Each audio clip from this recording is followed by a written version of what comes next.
Evening, ladies and gentlemen. I've just discovered the clock in my kitchen is not accurate. I actually thought I had 5 minutes to spare. I thought, come in and checked that. Oh shit! There we go. I'm here now. Hope you've had a good day. Oh my god, I am loving the fact that 5 o'clock today, it was still so light, dreamy, absolutely getting. Oh, can't beat it. Drawing out, and even earlier this morning, I noticed it's getting a bit lighter. That's what we love in it. That's absolutely what we love. So you've seen a bit of me this week. You're going to see a bit more of me. I'm going to have another episode because after my little one yesterday, the koi focus session, I thought, I know what, I liked that. I can tweak that a little bit.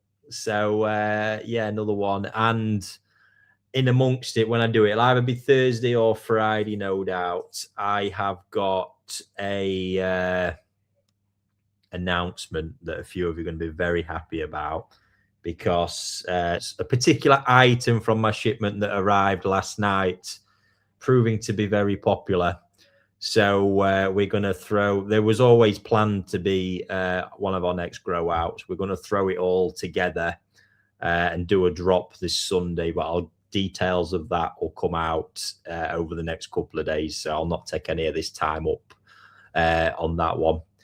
And other than that, not too much. I'm behind on getting our prize competitions out because just the sheer amount of work we've been doing, but I'll get them done in the morning and out. And I think we'll probably still have enough time to get them drawn Friday or Saturday, something like that. Who knows? So happy days. But yes, shipment last night. Very, very happy with it. It was some nice additions, what I wanted to get in, and there's going to be some great stuff, grow out series videos or whatever it is on the site, and just fish I'm going to really enjoy growing and having. That's a particular variety or two that's not been on the farm for probably 12 months. One actually a hell of a lot longer in any kind of volume as well. So yes, very good stuff. Tonight's episode, I'm going to focus a little bit on, I think I mentioned it a few times, around something I speak of quite a bit in my content, of the ecosystem of a koi pond. And it's not going to be, there's going to be absolutely fucking zero science around it. Just going to explore some of my thoughts on it because it was prompted by a conversation that went on in the Telegram group, got me thinking about a few things and what I believe is really at the heart of all this, and where a few of you might want to be careful or a bit more considerate towards what you're doing.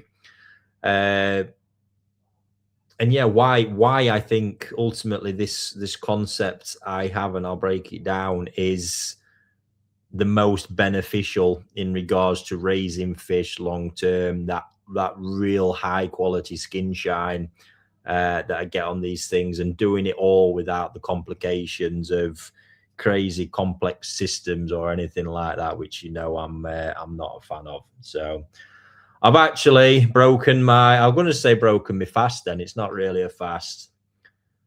I thought, fuck it tonight. It's been a couple of weeks, 2-3 weeks since I've had a drop. I've had to be that laser focused at work and getting all the events and everything done. But nice glass of what we got here, 19 crimes we got tonight. That's a nice easy drink. I'm sure a few of you might be familiar with that one.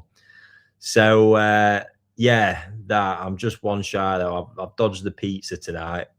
But I fancy it. I really do fancy it. Wife's made a nice dinner for me, so that's a touch.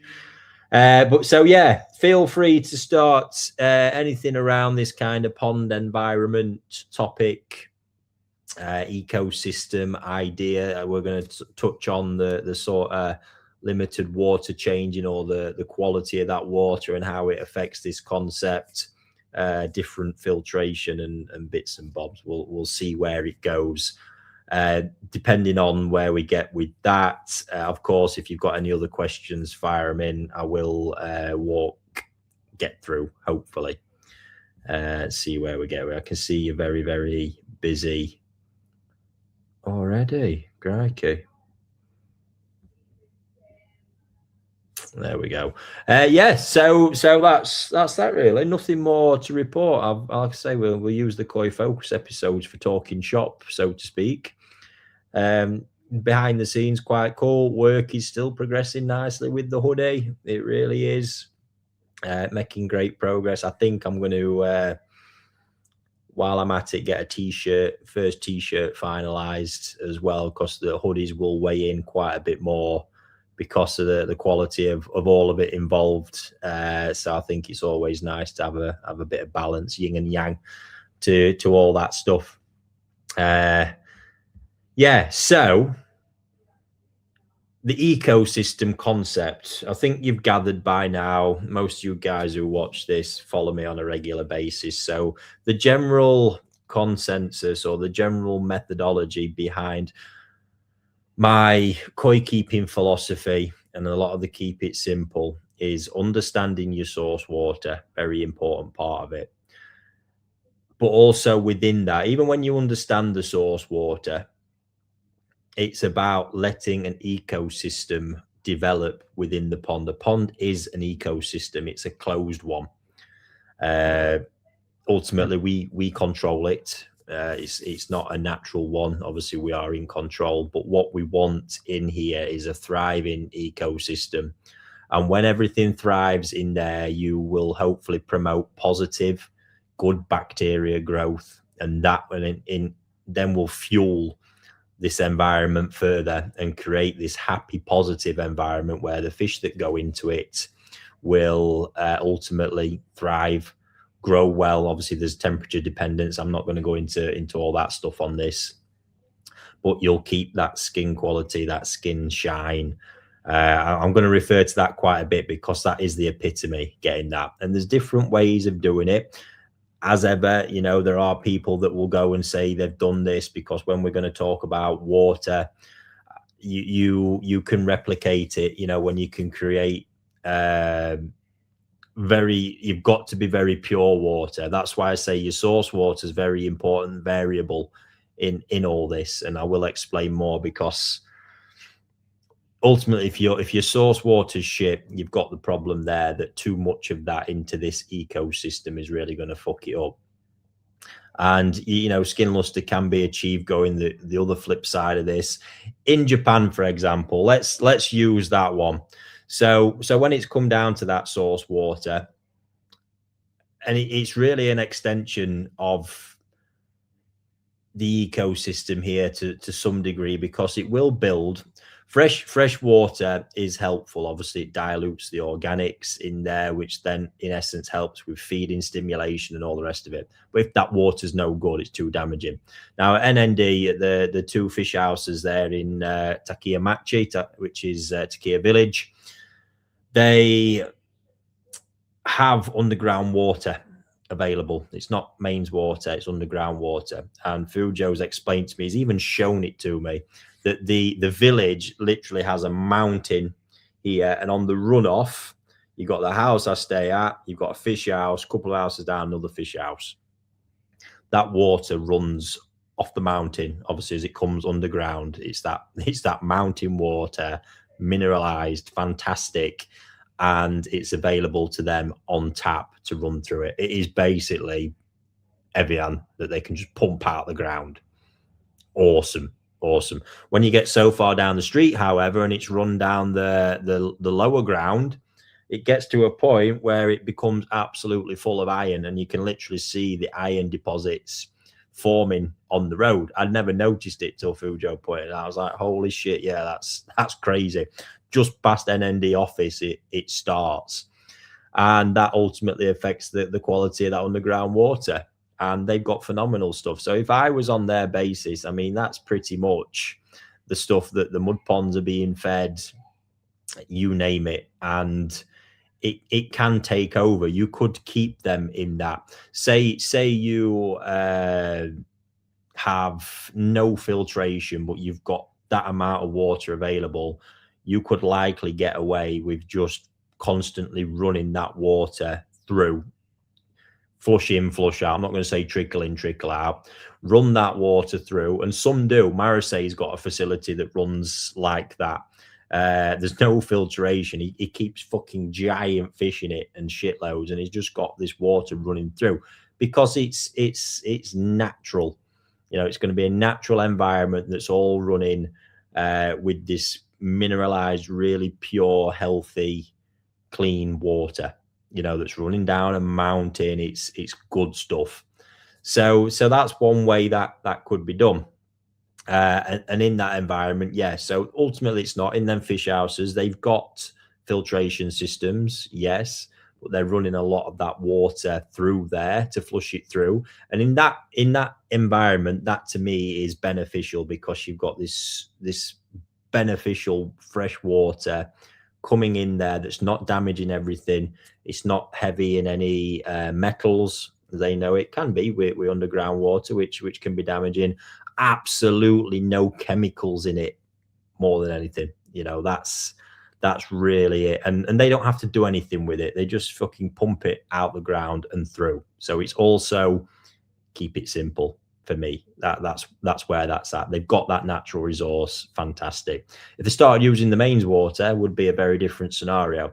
So that adds to the ecosystem that's there in that pond. They've got it. And then the very basic way in which they're keeping it, which is another important principle, is that the waste is being discharged on a regular basis. However, it's not, and this is, I can see where this is leading quite nicely, actually. It's not sterile. It's really not sterile. So those systems have the waste generally in a Japanese indoor pond. One of the main bottom drain goes directly to a giant standpipe that they will once a day generally pull. Because of how it's built, it with such force and pressure that it completely clears it through. It will pull the base of the pond, and waste will be discharged. So once there's a buildup of waste for 24 hours, whoa, you see that might have a few of your shit in your pants. It ain't gonna do anything because we're talking about it's a healthy environment here. There's good circulation in the ponds, no massive dead spots, things like that. So that waste is pulled. What that stops is a heavy buildup of waste accumulating in the system that can turn anaerobic. And these are going to be two important words, the aerobic and anaerobic, because generally you want to be keeping the two groups within your pond. And this is what you want to build in a healthy ecosystem that's thriving, will build up a colony of dominant aerobic bacteria. All the good stuff thrives in that type of environment. And the general concept is there's one food source there to feed these bacterial groups, and the dominant group is the one that basically sort of wins the food source, and then it will naturally suppress the other one. That's what you want in a good ecosystem. And it takes a while to form. It's basically like scales, you know. So there every day, it's every little bit of maintenance you do will help do it. So heavy weight. If you was to, and we've seen this over years with multi-bay filters, right? So how you can tip them scales in a bad way, because this mechanism these breeders have got, that waste building up for 24 hours is going to do absolutely naff all from a negative sense. 24 hours is actually really good. Bear in mind in all this as well, I do my maintenance on my brush chamber filtered ponds once a week. This gets done. Bear that in mind. So we pull this drain, they pull that drain, bosh, that waste gone, put it back, and then you get a trickle of don't always fill it straight back up either. Sometimes they let it run down for a little while as well. But generally you've got this really, you know, pure mineralized water going back in, waste being discharged. What doesn't get discharged is the filtration system is fed by a side drain. Now, these systems in Japan are a bit different. They're very, very large in water volume, and they do have good water flow through them. But it's fed by a side drain, and there is always an accumulation of shit that builds in that filter. It is inevitable. given that the drain's only pulled once a day, and waste will make it through into that filter system. Now, they have settlement, not always got a direct purge on the settlement, but a lot of these filter systems, certainly bio parts, some of the maintenance on these is only done once every 6 months. It's not massively serviced all the time. Sometimes, once a month as a minimum with some. Others, it goes a hell of a lot longer. But they generally, with them systems, because they've got a high water volume, they can actually pull and push water through them, and it does vary at quite a high rate and still get a decent retention time because of the water volume. And then obviously Jack Matt is aerated. There's good circulation in there. What that good circulation and aeration allows for is that if there is any waste there, it's not going to be, it's still got, water sort of passing around it, moving around it. It's not just static and being able to fester, which is where it goes wrong. The comparison I draw here is with multi-bays, because that's an age that I come from in koi keeping, and where I've seen so many fail with this, and bead filters, a reason I don't like it, ties in.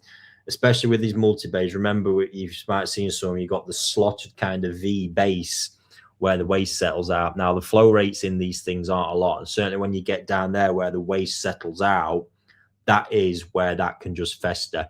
And I've seen it so many. And this is actually just through some people not totally understanding how it works over the years, that they were supposed to flush them out.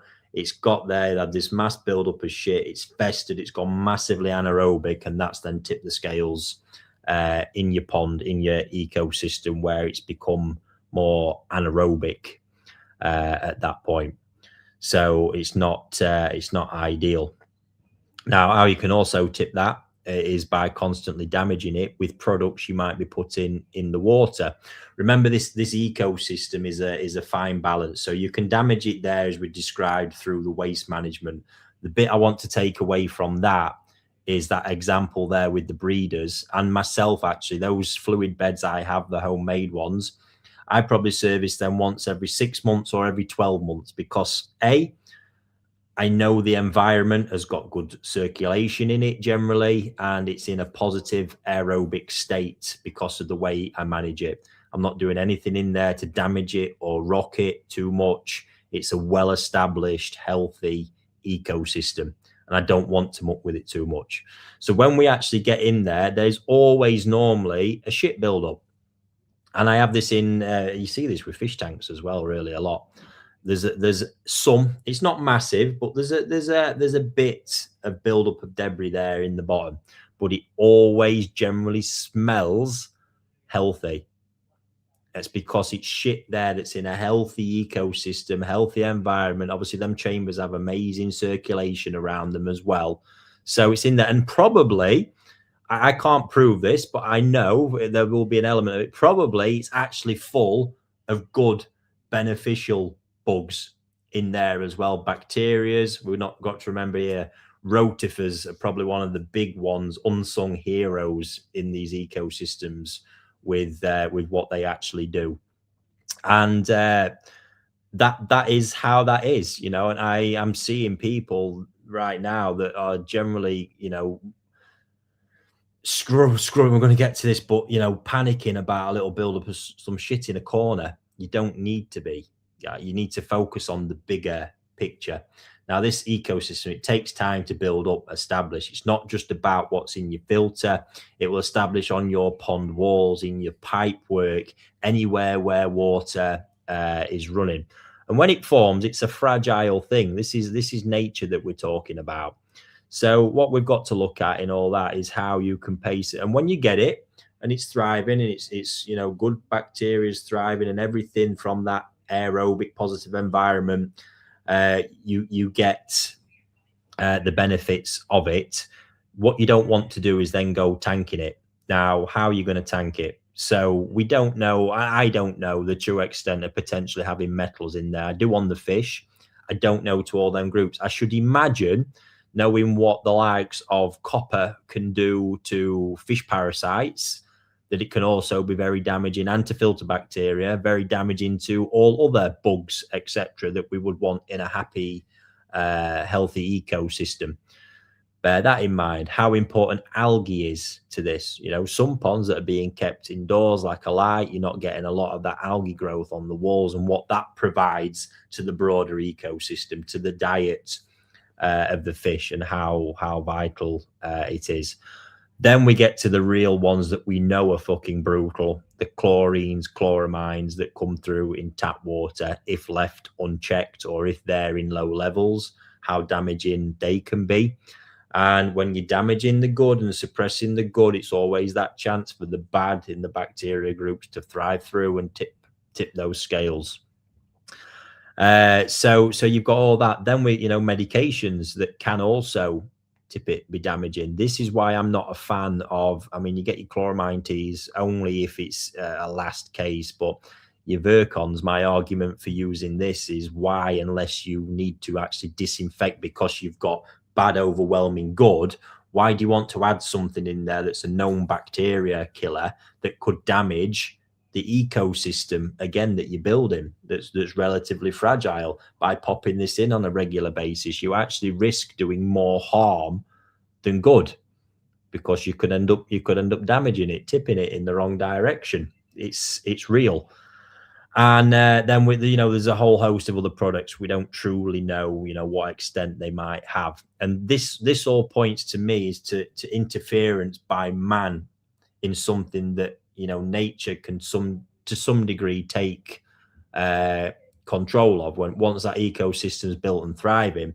And I actually believe one of them old sort of things that we see is when I think we all know that koi keeper who kind of looks and goes, what's all this fucking around at? I've had these koi for 30 odd years in this pond, and I've never touched it. I've never done this. I've never done that. And they're absolutely bomb proof. I've never chucked medication in. I'm telling you now, the reason that happens is because there's so little interference. The ecosystem has truly taken over. It's found equilibrium in so many senses that it's all just thriving. But the minute, and I've seen this happen with them as well, you take one of those fish out of that environment and take it to another that's not like that, or put one in there, it's like fucking throwing a grenade in, all gone. Or you start messing with it is the worst thing that can happen. I've lost my thread there a little bit, but that to me is where all that sits, interfering. And the more things you can be chucking in, the more damaging it's going to be, more medication. Not all damaging, but some really are. I mean, you run formaldehyde through a strong strength, it's going to have a damaging impact. Loads and loads and loads of things there. So that to me, again, it's about minimizing. Hence why you don't see me using anything. Clay can have no bad impact on that. It can only enhance and help, because the flocculent nature of clay can help clear up some free swimming particles that the bad bacteria can feast and thrive on. But I worry about things becoming too sterile, because in saying that, there is a balance there as well. And the good bacteria groups need shit to feed on. Shit is their diet. So hence you see me, pumping up straight out the bottom of the pond over my showers. Ricky, you're not worried about that. If you see them, there's no heavy sediment sat on any of that media. The only time anything builds up is when there's too much algae in the water and you get clumps of that. But actual heavy waste sat, it's not there. Because it's getting ground up by the pump. It's getting blitzed over. So it's smashed, isn't it? It's in small bits. Then them small bits are consumed. They're a food source for all that good bacteria that's sat within that media. They break it down. Nature breaks it down. It's all part of the process. And, when you're keeping everything too sterile, and this is a conversation I had with a certain individual more in that field, is that there is a world where, a system with a big fluid bed, you could run quite easily from a mid-water feed directly through a fluid bed and back out, because the waste going in is not always a bad thing. What you don't want is 6 inch of heavy sediment in the bottom, because there's half a chance, you know, that can go wrong on you. But a bit of sediment down there that forms, not terrible if you've got that healthy, positive environment thriving. So it's this interference that comes, and when you're then, you got your filter, and I know sometimes you want it all to look nice, but if you saw like the state of my Nexus, and this is going to move me on nicely into this, I don't touch them things. You know, even the walls of it, because every bit of build upon the wall there could be providing some, and will be providing something positive.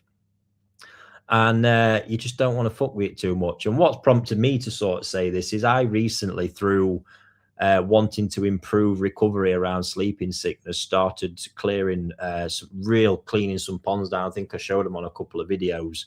I don't often do it. I've never really done it. And I've readjusted it since, but those fish and those ponds for a while were not nice. It did help with the sleeping sickness, but I think it was more massively replenishing the water that did. But my God, I saw them ponds go through the whole sort of recycling, building up phase, that little phase where the water goes a bit white. That's fucking frightening, that is, because that's often a sign of the, some of the bad bacteria at times, as well as a drop of ammonia. But that's generally a bad bacteria bloom can look like that. Not a fan. I've readjusted that since, that generally we're just changing 90% of the water beforehand, which is still not ideal. You're taking a lot away, but we're not taking everything away. What it is with the sleeping sickness is we need there to be, no strain on the fish's body from anything in the water, generally, to get them to recover. A little bit different, that scenario for me, for you guys, but I've seen it firsthand. I was like, no, this is not for me. This is not how I keep fish. So we need to readjust and find a balance. Which then leads me, obviously, like I say, keeping these filters sterile, all that, no need, absolutely no need. And I come back to my brush filter systems once a week. They get done. Sometimes at the height of it, when the feed really gets up, we'll push it to 2. But that's everything in that system being sat there for at least a week between maintenance and intervals. They don't have any water prior to that either. So it's a water change, slow top up once a week. That's how they get dealt with. And you've seen the fish I pull out of there. And they are still, I believe, my favorite ponds. The results, the skin, everything that comes out of there. It's the worst looking water the most of the time. That's the proper Tetley brew stuff that comes out. But I believe them ecosystems and what water, koi water, that produces is what leads to all them results and what I get out of those ponds. And because, I know where the tap water's at, it's still, it's not perfect. It's not that mountain water that NND's got in them fish houses. I want to keep it bare minimum and not be drip feeding it in there all the time either. It's just once a week, whatever hit anything might give to that ecosystem, and then it has chance to recover and recuperate. And this to me feeds in. I can't put science to all this. It's not who I am, but I know what I see. And the Sakai pond this year that I've raised in has not been a favorite one for me. I've struggled to get it, as I would say, clicking. There's absolutely no science or anything to there. I just know that pond's not performed like others. And the only thing I can put it down to is we know it's got a leak in one corner that I've not dealt with yet. And it's meant a shitload of fresh water has been run through it. And it's not got where I want it to whatsoever. And it's been more problematic. There's been a little bit more reoccurrence of parasites. It felt like more of the problems I see a lot of you guys having. And it's because it's not run typically in line with the way I do. Obviously, those ponds being the drum ones tend to get a bit more fresh water than my ones with the brushes, but still not to this extent that this has had. Plus, there's then been periods where, as they do, and that's what winds me up with them big ponds, when the drums fuck up and fail on me.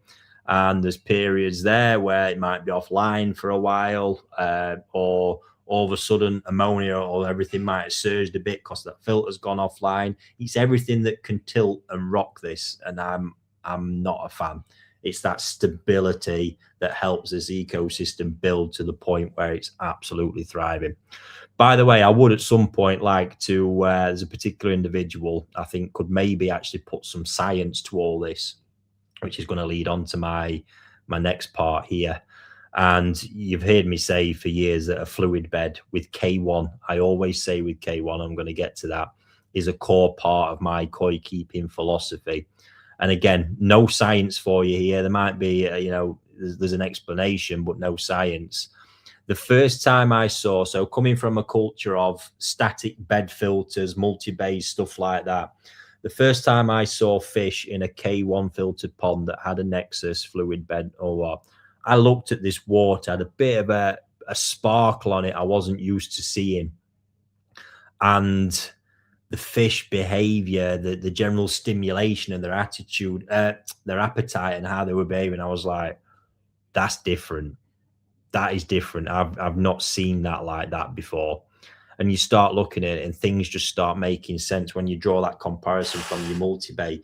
You've got this media that is its own little world in the middle of that K1. It's what fascinates me. This own little world that is protected.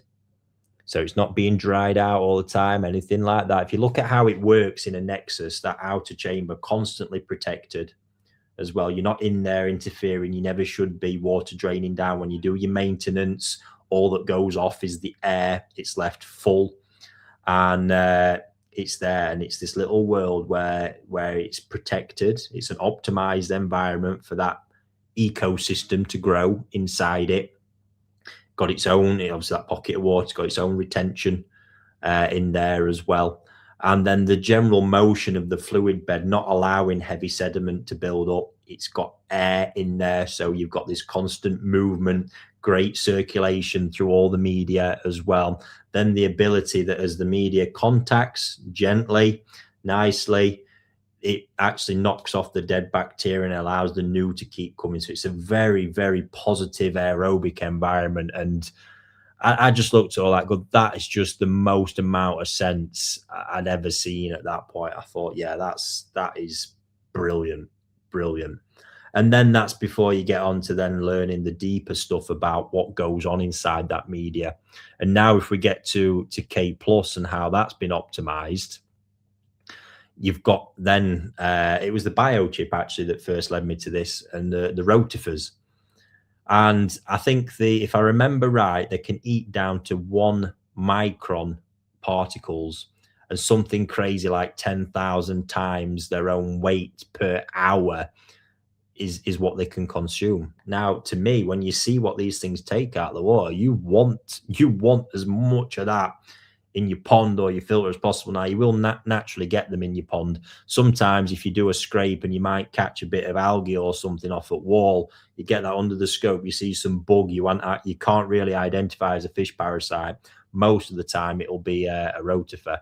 And these things are massively positive for that ecosystem and the part they play in it all, but likely will damage them if you do the wrong things. And this is why you hear me say as well that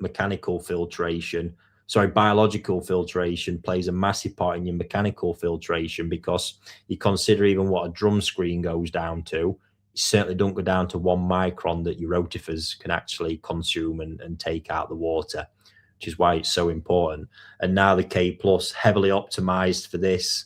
The outer ring, I can't remember it correctly, but the outer part of the K1 is, I don't know if it's optimized so much for them, but it's actually there to mainly act as an anaerobe, which is, I can't explain all the science behind it. All I know is it's within an anaerobe where denitrifying bacteria exists that can actually help remove nitrate from the water as well. But then it's another group of bacteria in there all helping this ecosystem thrive. I mean, just imagine, right, a world where you've got that guy in his pond that he never touches, barely gets any fresh water, any of that business, because you could be adding all this nitrate, even nitrite sometimes, into the pond out your tap water.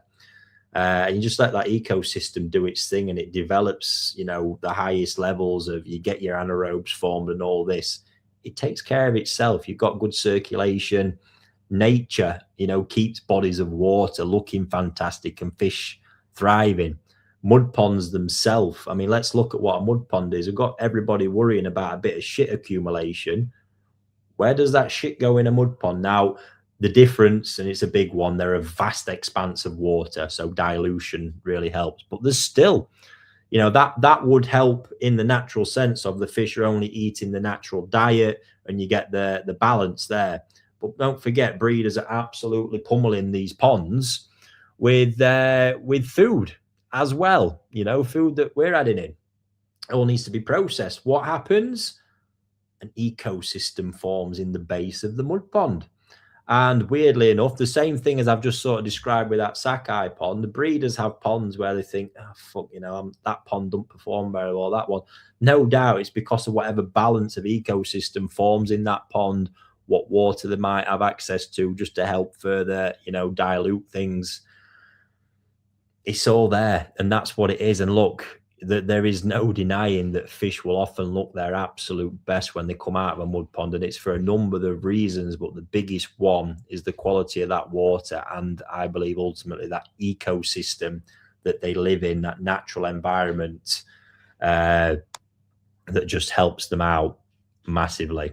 And for me, this is why I won't even change to any other form of media in a fluid bed, is because part of it all is what I've seen K1 filtered water look like, and why it's there for me, because it's a core part of what I believe in this, what this creation of an ecosystem is, and why I want a fluid bed on my pond.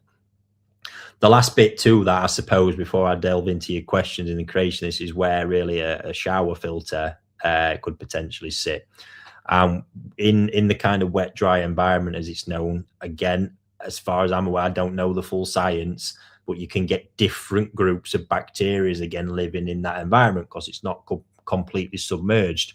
But I think the big thing here is obviously Momotaro created this shower concept based on the motion of the river that runs alongside the farm. And when you look at that around the waterfall concept, what that does with the degassing, a very important part that's not spoken about enough. We're always talking about aeration, but not necessarily degassing, and especially the bad impact carbon dioxide can have in the water. But they looked at that, and it's nature's way of rejuvenating water. Let's face it, smashes it down, you get all that oxygen, you get all that gas off, and boom, it's lovely. Much, much less about the media that sits within it and more the action. And I don't necessarily see and over here, even my own pushing 30,000 litres of water an hour, see them run how some of them Momotaro ones doing, some of the big breeders, but they've got, you know, crazy pumps pushing water at 4-inch full bore. It's crazy. And, you know, I've seen Sakai, them ones they run that are completely empty, just with stainless steel mesh, but it's pretty much turning water into vapor. So all that, and that to me is massively positive in that ecosystem and what that can do to the broader picture of it as well. So I think let me know how much of that has made sense. And I think so the big takeaway I want you to take from it is, you know, focus on that bigger picture. Keep in mind that this pond is an ecosystem. Keep interference to a bare minimal. Get the core functionality set right, your core maintenance regime set right, keep it up. If you don't know your water, purifying your water is so important, and doing it to the best of your abilities. I would advise anyone to get it tested and understand what they're dealing with. And if there is, you know, I'm still an advocate of keeping it to absolute bare minimum, because mains water is never going to be it. I mean, if you can purify it down. I'm also, there will be people saying, you know, RO you can get in, yeah, but RO in essence you're just producing a liquid, and to me, if you're not mineralizing it, it's not the same as what you're getting from that mountain water I'm comparing it to. But not to say it's not impossible. For me, the reason that doesn't work is it doesn't tie into my keep it simple philosophy. if I could easily replicate that and believe it was information that, you know, I could say to any of you guys without massive cost or upheaval, you know, there you go. It might be a bit more viable route. I know for the marine guys it is, but look what they do. You know, they get that base liquid and they build it back up from there. It's not just RO dumped in. So whether that generally gets remineralized from the salt, a lot do, or then other additives and blends and stuff they put in, varies case by case. But, you know, just think about this as an ecosystem, and what am I doing to this? What am I adding to this that could actually rock it in a negative sense? And I think when you create that environment and then you couple it with a fantastically high quality food, as I do, you've got everything there for success and minimizing your chance of problems along the way. So I hope that was actually something useful in there, some takeaways or even some reassurance, you know, around what you're doing, and just chill out, fucking chill out. You know, a bit of shit in your pond. It's going to be, this is what I say, shit in a pond it's going to happen, you know. It's like when people do food fucking trials or thingies, you know, if you put food into an animal generally or a fish, you will get shit out the other end. And at some point it'll be in a pond. I've just had it with a pond where I've cooled the water right down. So the fish activity movement's not the same. The air drain's not working. I've just got no air in there. It's just running through Nexus and spray. The circulation's not been the best. And yeah, day to day, because I'm feeding quite a bit still, I get some shit. But I know it's every day, it's new shit. It's not the same shit. It's just getting replenished. But it is moving through into the filters and getting out. But yeah, does it look unsightly? It is what it is, but it's not really affecting it because I know it makes its way to the filter and we get it cleaned out.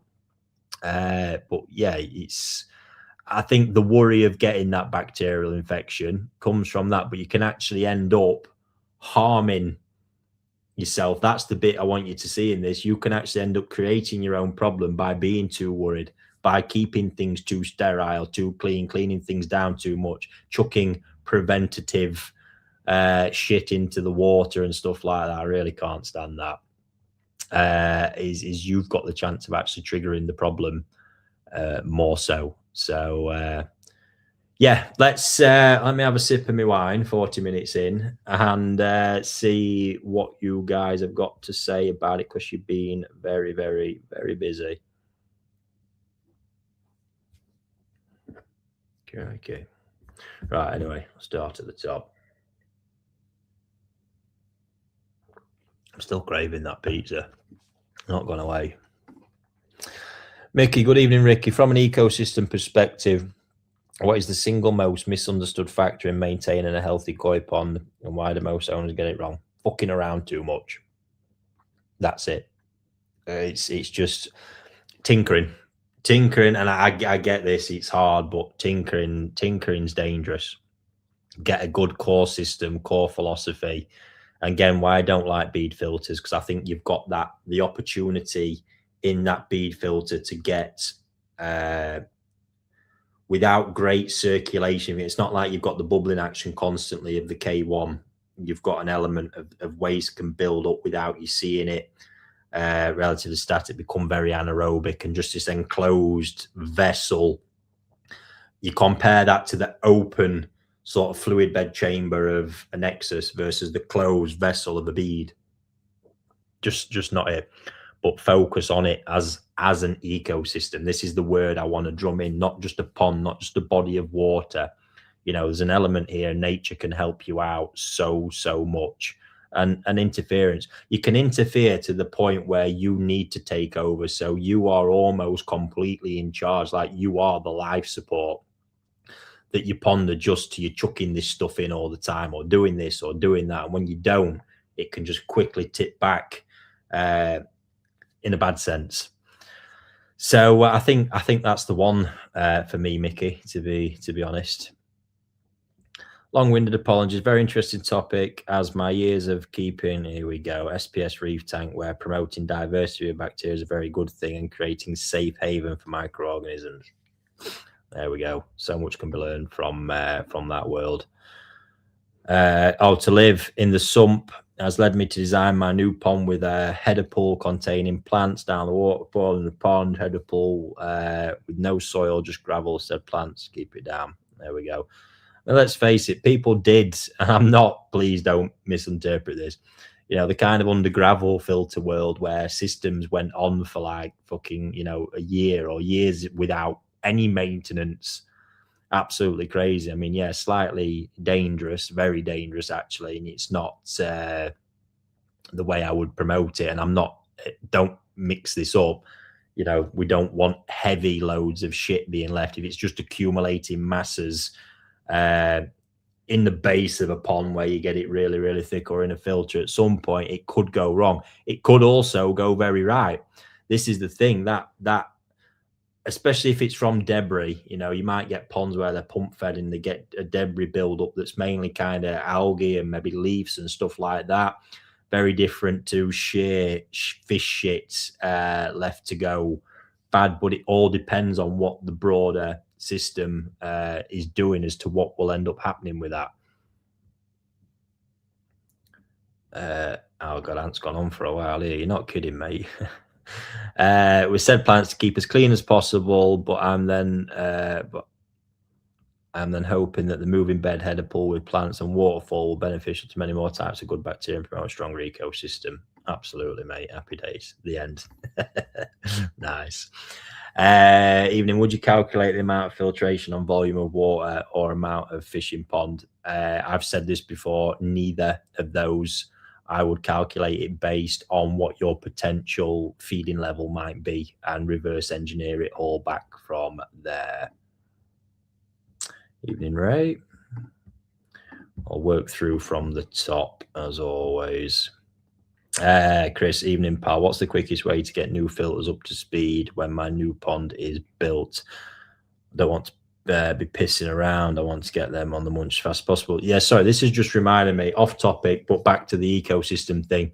Remember a little phase, I think I spoke about it last year when a few cases of bacterial infections cropped up, and I tied it all back to these being introduced to new bodies of water. And fish that have been in their own environment or whatever, maybe some filter media moved over, but the broader environment still being very new, raw and fresh. And they all seem to kick off at that point. That was a trigger in it all. And I can see that because having seen the reaction to some of the fish I had with these ponds, I completely cleaned out 100%, because as that ecosystem's forming, ultimately you've got this race, you've got all these different bacteria groups flaring up, and if you're not careful, the bad one can get hold of things and you've got chaos. Or it might not go completely wrong, because if all things right, the good will get topside. So I certainly think when maturing a new system up, as well as looking at maybe nitrifying bacteria you put in, I think you really want to be looking at some of the beneficial things, like obviously the concept of lactobacteria. It's a good one, but PSB in particular is going to really help try and keep that environment positive and build up an ecosystem as fast as possible. But quickest way to get them up to speed, mate, is to crank up your temperature, get some fish in, start feeding them. Don't go too crazy with it, but just get it going and have some salt at hand. And also, you're going to get spikes. If you're warm enough, the spikes will cycle quickly. But, something like the EA filtered gel or Colombo filter gels, any of them will be really, really good just to help pull that down, get the ammonia spike out of the way, salt up, and then just let the nitrite do what it'll do. But the warmer you keep it, the faster you'll help seed it all up. Evening.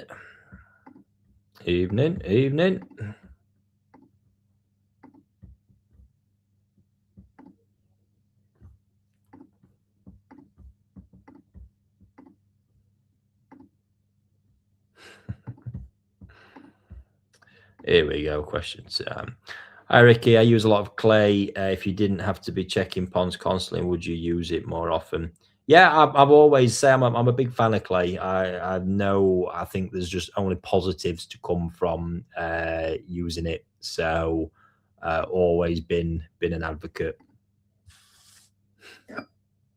Cheers, Mark. I've not done a good job of drinking it though, have I must say. Same as last night when I was doing my thing, I was concentrating on actually adding these fish to the website on that live stream. Then I got into the chat that much that shit just went out of window. Hilarious. Can you speak about unheated ponds and the ecosystem as what dies off and what don't? So your unheated ponds, the only real difference here is you've got basically your system going into hibernation and then waking back up. The difference there is it's during the wake up process is what happens. But if you keep your core principles right, your maintenance right, and everything like that, fingers crossed, should all be good. The only difference is that the the performance is changing as you get the temperature swings up and down, and you might not get, from a nitrifying bacteria perspective, obviously it's not as what's the word, doesn't help you build it as quickly when it's cold. But ultimately, you know, when you've got a good biofilm there, it's just a case of waking it back up. But the process can be a bit slow, and this is what I think happens in spring. You can just get everything caught in a nasty temperature band where your system's just a little bit in limbo, and this is what can leave you open to parasite infestations or possibly bacteria tipping the wrong way. But like I've said, you know, dosing with good positive bacteria like a PSB would be, you know, a useful thing to do in that scenario. But it just comes down to having those core principles right. Even if I have a big blue with bone char, how do I know when the bone char needs to be replaced? Jason, I mean, generally you'd want to be testing that for your chlorines in some way, because obviously you're using that for dechlorination as well. That's the way I would do it, or just set something in your mind. You might, over time, from testing based on your water use, just think, right, you know, that's been 6 months, I'm going to do it every 5 months, or it's been, you know, 4 or 5 months, I'm going to do it every 3, just to make sure it's in an optimal state. But a bit of testing helps you with that one. Yes, hit that like button, ladies and gents. Hit it hard. What can those unheated guys do to help good? So your ecosystem will be good. The big thing you don't want to do, I'll leave that on, is go over blitzing that with food, because that's the biggest thing. You know, it's not going to get broken down in the same way or as efficiently. So the more left untouched in these colder months, the better with that one. Absolute minimal interference. Andy, not very often. I'm going to absolutely test you here, because I have a very, very rare. I don't actually. Arthur does. So there is an NND achiever cruising around up at the farm. That's his. It's from that very unique Koyo bloodline that originated at Pinya Koi farm as well. So they do them every now and again, not so often. It's an absolute banger, this one, but it's massive, and my son owns it, and he's actually speaking about parting with it at some point. He's been on the fence. If he was to be, it'd be rather expensive. So I have actually suggested he considers doing one of our prize competitions with it. So there we go. Off topic, but any insight into Okawa bloodlines and quality? Very, very good quality stuff from Okawa. Had a lot of their fish over the years. Cannot knock it in any way, really. I say that you can. It depends on your style preferences. So Kohaku, it's quite a strong Sensuke line of Kohaku that comes through for them guys. Wouldn't say pattern styles particularly flashy or anything like that, but good core quality and fantastic growth, real, you know, big genetics in there. Sankey is generally a Momotaro base on the Sankey. What I tend to find is I love the Sumi.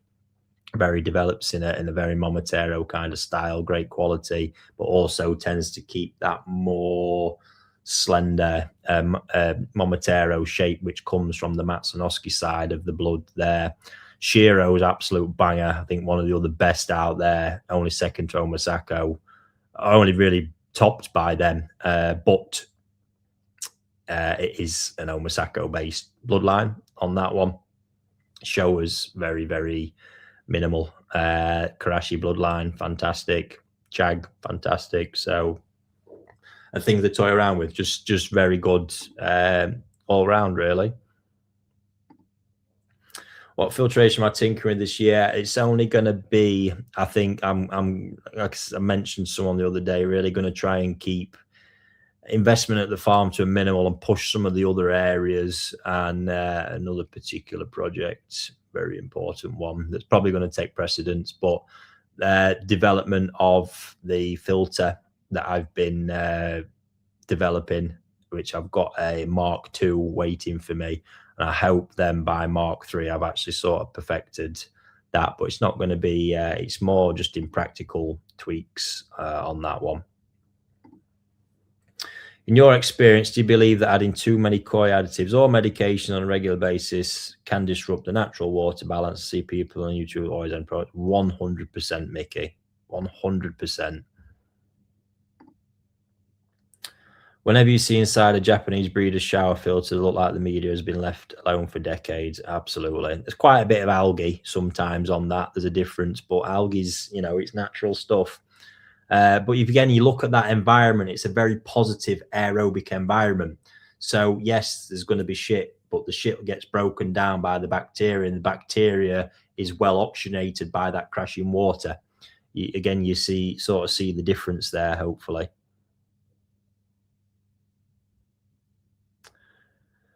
Luke, if we do a FaceTime call, your recommendations up front? Absolutely, mate. What's going rate? I think it's about £500 an hour, pal. So happy to get that one booked up. Let me know how many minutes you want, pal. I'll do it in 15-minute blocks for you. I wish I had a chance, Luke, to be honest with you. I'd be more than happy if you want to get it in on a question time episode, mate. We can run through it while this time's here or any of the other ones I'm doing, pal. I just can't promise because you know how it is. It's absolute chaos.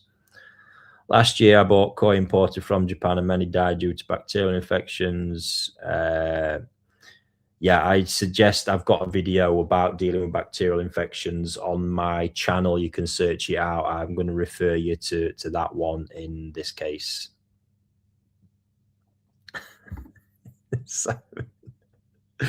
I'd love to know. There's clearly a few griped you, Simon. Love that.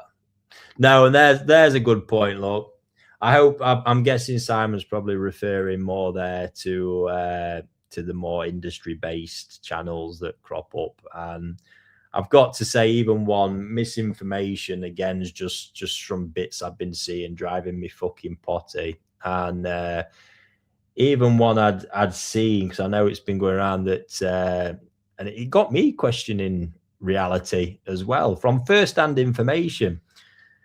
So my shipment last night had some very nice dosai I got from Kibi, and I'm sure there's a video somewhere doing the rounds that you know, Goshki Sanki from Kibi were no more, funnily enough. And you know, when I saw that, I thought, that's fucking weird. That have I translated something wrong? Because when I was there on my own, albeit with my what I call limited Japanese, the general consensus I had got was that yes, the main female he'd used had died.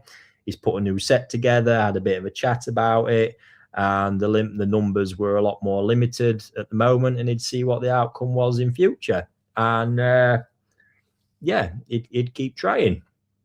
And I bought this batch of fish, and I knew there were goshki. I didn't quite know how many. Sure enough, they turned up last night. I was like, holy fuck, look at all these really nice goshki sanki. Not no more. So it's so easy. You think, what the fuck, you know, to have, you know, that becoming a thing. It's seen on YouTube, it's spread, and I just think, wow. I thought, have I got something in my translation wrong? But clearly not. So I see all points of the view there, and that was from, you know, industry side. But I agree with what Aaron's saying as well. No, you know, that hobby side and what the likes of Humber Koi does. I've said it before, you know, Keith. It's just, you know, sharing, documenting, doing your hobbies, and you take what you want from it. So Yeah, it's a tough one. Tough one. Do you rely on commercial feed or do you feed natural foods? I rely on Saki Hikari, which you would call a commercial feed.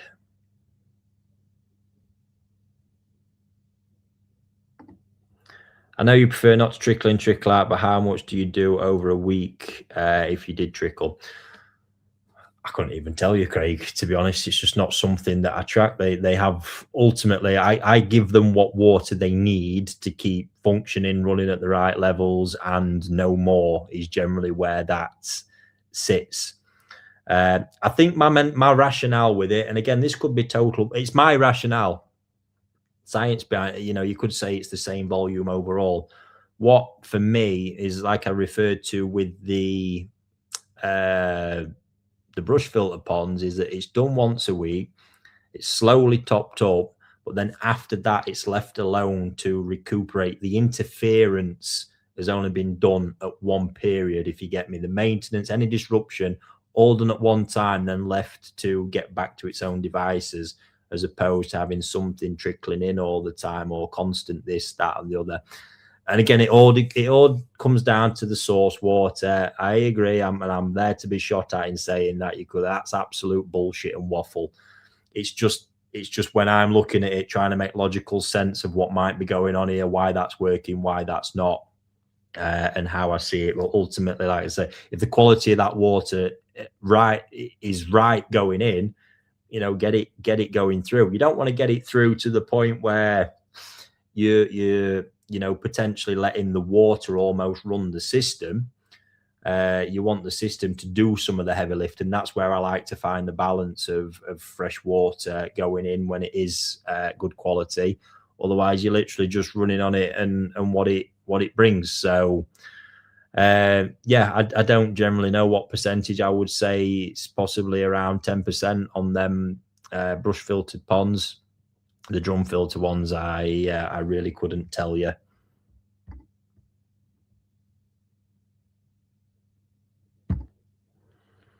Can do with algae. I don't know. I don't actually know whether I don't see. I've generally always got some salt in the water because we never truly get it out between, me needing to put some in for whatever reason. So I would say no in this instance, and it's obviously low levels to the point where it's not anything that could really damage bacteria groups and stuff like that.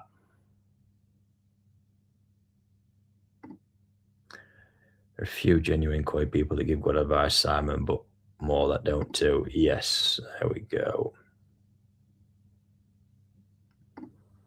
Martin there, just in line with what I said. Do you treat filter the tap water when you top up? Yeah, always through purification. Always. Do you think koi can do okay in you tapping? I'm not sure of system here. Yeah, Simon, you might want to reword that one for me, pal. Oh, there we go. Someone, whatever that is, depends on the water quality of the river. I'd pretty much, if that's what that's referring to, align with that. What's your thoughts on K3? Yeah, I mean, the principle. So I would back it because the principle is the same. There's just less surface area because it's bigger. And it was developed really to make it a good retrofit product for systems where, getting K1 trapped would be a nightmare. Yeah, look at that. 20-year-old Nexus 310. Banging. Banging.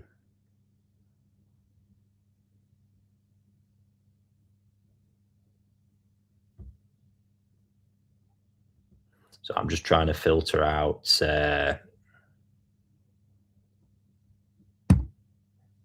what the chat is. Will a PP? I don't actually know the answer. I should imagine PP obviously kills a lot. I suppose it depends how protected they are within the biofilm of the media. I know a man I can ask about that. I'm planning to ask a few things to try and make some scientific sense of some of the stuff I've chatted about. So we will ask the question. All I know is that the aftermath of PP, kind of is a real for K1, gives it, or it can do short-term damage, but then give it a long-term boost after.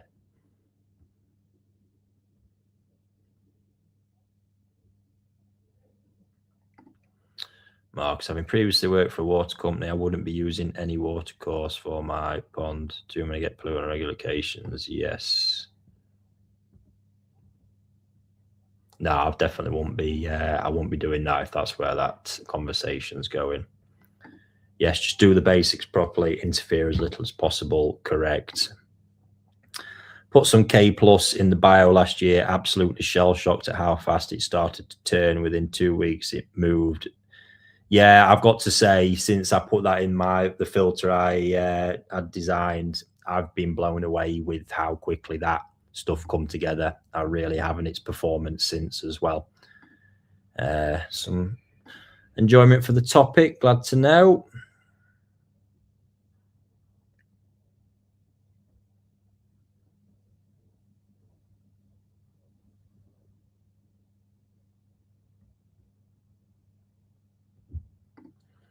Hi, Ricky. I not long took over my dad's fish pond. What's the best thing to do when you've got a high ammonia spike? And I haven't got a biofilter, just a normal vortex. There's got to be some biofilter, David. We're not just talking about a mechanical vortex. If that's the case, the easy fix there is get some biofilter, or you have to going to be, in that case, you are going to rely on fresh water and dilution to get that fixed. Yes, Mickey has got an absolute worldie from me that I raised up. It's amazing.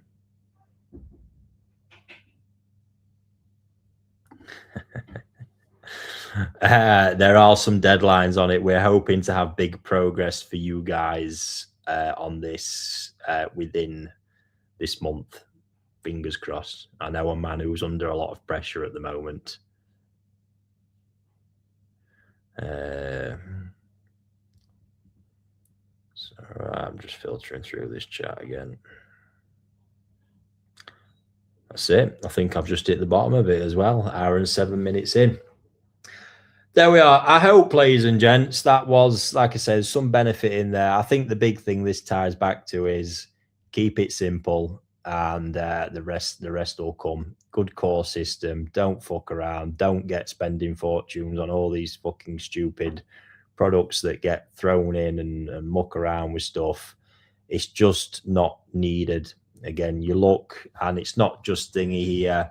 This is all, you see all those fish around me. You see the results that get done. You know, I speak from that experience, and I just constantly try and come on here and try and reverse engineer as much as possible for you and convert that into advice that you can very easily replicate and apply in a mindset that you can apply that doesn't add stress, complication, or excessive costs to your hobby. So you can better spend all that money either on the fish, which is the bit we all absolutely love, or better quality food, or the heating, all in the right areas. So there we go. Enough said on that one for now. If there's any questions come off the back of it, you know, I'm always around on a live. Matthew, yes, you'll get your invoice tomorrow, mate. I've had a mad day on that. I'll be up early in the morning getting that invoicing done. So fantastic.